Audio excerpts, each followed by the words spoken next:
Good day everyone, we are the group 2 and we will be tackling about the rules of the game in badminton, and I will be starting off with my topic.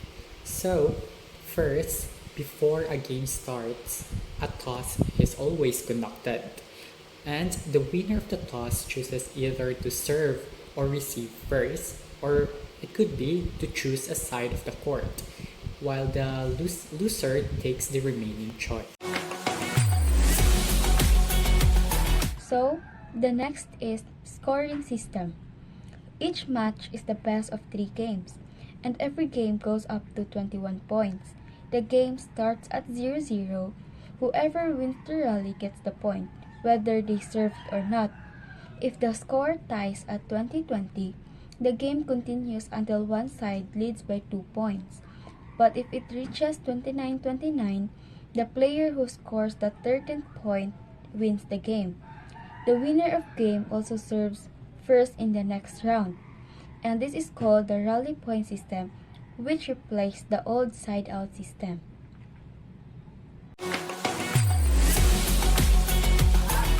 Today I'll be talking about two important rules in badminton, the change of ends and let. So let's start with change of ends. In badminton, players switch sides or ends of the court to make sure that neither players gets an unfair advantage, such as from wind direction, lighting, or court conditions. So, when do players change ends? First, players switch ends when the leading score reaches 11 points. This means that once one player or pair hits 11 points, both sides exchange court. So there is also a 60-second interval when the leading score reaches 11 points. This gives players time to rest and prepare for the next part of the game. Then, between games, there's a 2-minute interval before the next one begins. In third game, there's a special rule. Players change ends again when the leading score reaches 11 points. This ensures fairness throughout the match. Good evening, everyone. My topic is about serving in badminton. Serving is the first stroke that starts the rally in a game. It must be done underhand and the shuttle should be hit below the waist level. Both feet of the server must stay inside the service court without touching the boundary lines. The shuttle must be served diagonally across the net to the opponent's service court. If the server steps on the line, misses the shuttle, or serves to the wrong court, it is called a fault, and the opponent gets the point or the next serve. That's all for serving. Thank you.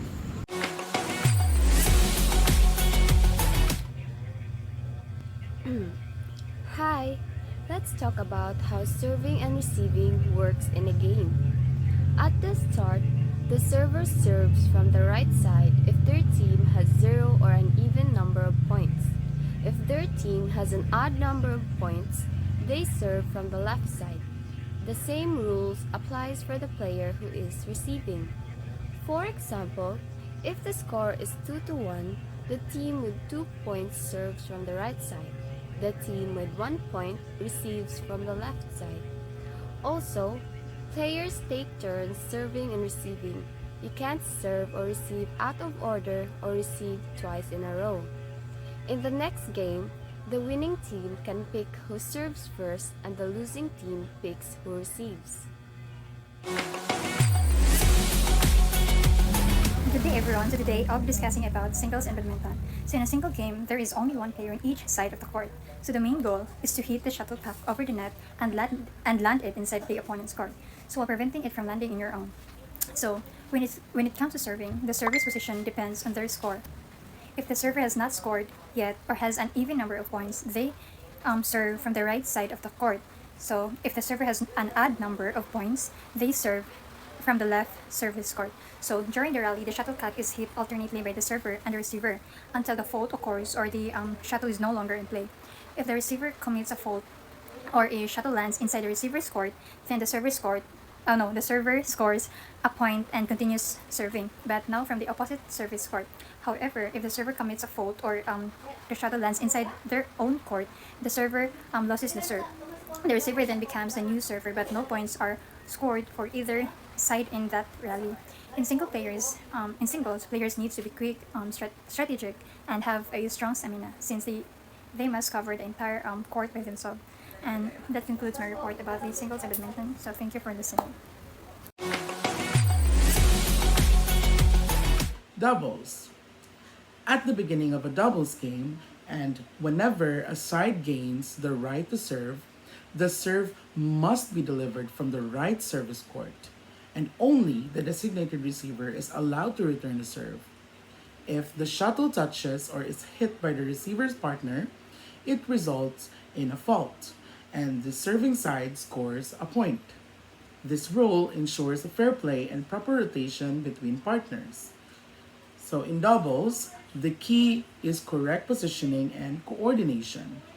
Always serve from the right side at the start and make sure only the correct receiver returns the serve to avoid faults.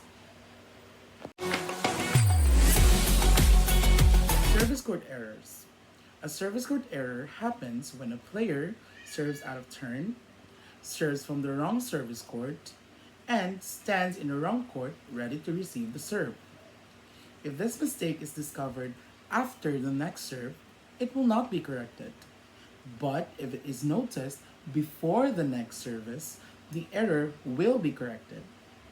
And if both sides make an error, it results in a let, which means a pause or replay of the rally. And if only one side made the error and won the rally, the score stays, but the positions are fixed for the next rally. So in conclusion, service court errors can easily affect the flow of the game. Players must always pay attention to their correct positions and turns to maintain fairness and avoid unnecessary faults. So today we're going to discuss about faults in badminton. A fault happens when a player breaks a rule causing a loss of point or serve. Let's start with service faults. The serve is done incorrectly, so it's either by wrong position, out of bounds, or the shuttlecock doesn't pass the net. Next is the shuttle faults. The shuttlecock lands outside the court lines, doesn't cross the net or goes under it, touches the ceiling wall or any outside object or person, touches a player's body, clothes, or racket illegally, gets caught on the racket or hit twice by the same or both player. Next is player faults. The player touches the net or it's supposed with the body, clothes, or racket, reaches over or under the net to hit the shuttlecock, and lastly, blocks or distracts the opponents by shouting or gesturing. So in short, a fault is any action that breaks the rules like hitting wrongly, touching the net, or interfering with the opponent. So for the let, it means that a temporary stop to play usually called by the umpire or by the player if there's no umpire. It's declared when something unexpected or accidental happens during the rally. Here are some examples of when a let is called. First is if the shuttle gets caught on the top of the net or gets stuck in it after crossing. It's considered a let except during a serve. Second, if both the server and the receiver commit faults at the same time during service. That's also a let. Third, if the server serves before the receiver is ready, it's called declared a let. And lastly, if the shuttle disintegrates during play, meaning the base completely separates from the rest of the shuttle, that's a let too. When a let is called, the rally doesn't count, and the same server will serve again. So in summary, change of ends ensures fairness in play, and then let ensures fairness and safety when unexpected things happen during a rally. Thank you. So, next is the suspension of play. A suspended game is one that stopped early and will either resume later or be ended completely. The umpire may suspend play when something beyond the player's control happens, like bad weather or technical problems. The pause lasts only as long as necessary. But remember, play can't be stopped just to let a player rest or catch their breath. In special situations, the referee can also instruct the umpire to suspend the game. When play resumes, the current score stays the same and the game continues right from that point. Next is advice and leaving the court. Did you know that in badminton, players can't get advice from their coach during a match? Yup, the only time they can receive guidance is during the official intervals. This keeps the game fair. It shows how a player can think and adjust on their own. And here's another important rule. Players aren't allowed to leave the court unless the umpire says it's okay. The umpire has the final say if play needs to stop or continue. So remember, once you're on the court, it's all about focus, discipline, and trusting your own game.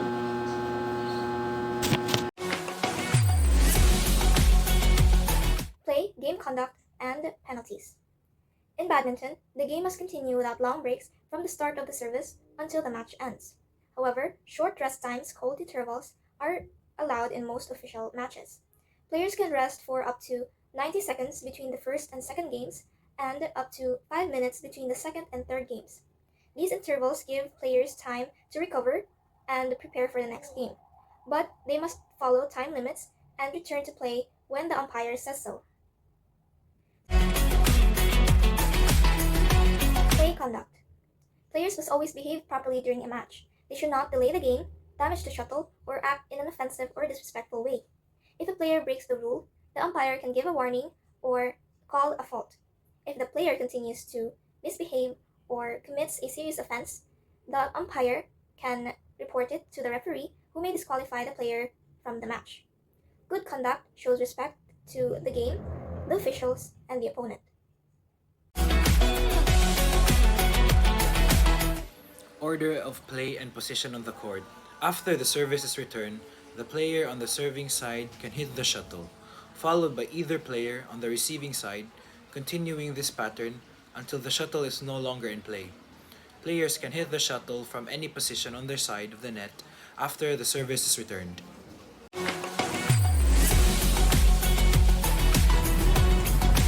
Now, let me give a short summary of our topic. Badminton is a sport that requires skill, strategy, and discipline. We learned about the toss and scoring system, order of play, service scores, faults, and player conduct. Each rule ensures that the game is played fairly and smoothly. The serve plays a key role because it starts every rally and can give the player the advantage of control over a game. Overall, understanding these rules helps players improve their performance and enjoy the game responsibly.